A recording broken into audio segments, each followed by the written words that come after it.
There are growing calls for Alcoa's Freedom of Information exemption to be reversed after its failed attempt to demolish an old power station on Victoria's Surf Coast.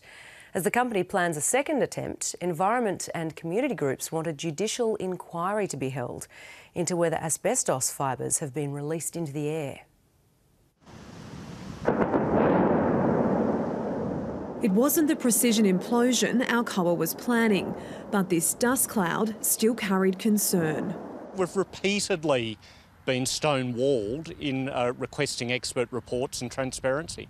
A landmark in the community for decades, but decommissioned in 2015, the coal-fired power station was due to come down at the end of the month, despite concerns about possible asbestos dust and a last-minute appeal by the federal member. Alcoa talks about a 12-month asbestos removal program, but when I've asked Alcoa, has all the asbestos been removed, they do not make any response to that particular question. Despite the majority of the station failing to fall, some Anglesea residents were concerned the explosion happened when the wind had increased, pushing a dust cloud towards the town. The only way we are going to get answers to the risks that the Anglesea community has been exposed to is with the power of compulsion, and an independent judicial inquiry is the only way to do that.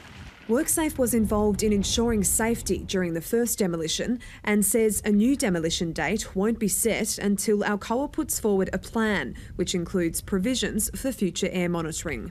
Representatives from Alcoa declined the ABC's request to appear on camera. But in a statement, the company says monitoring undertaken during and after the failed demolition had not detected any airborne asbestos fibres. But an exclusion zone remains in place. I know for a fact there is a lot of asbestos in there. They have done a lot of work to control it.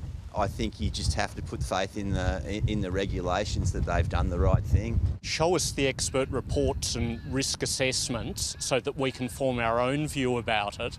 Another attempted demolition is likely to take place next month. Joanna Crothers, ABC News, Anglesea.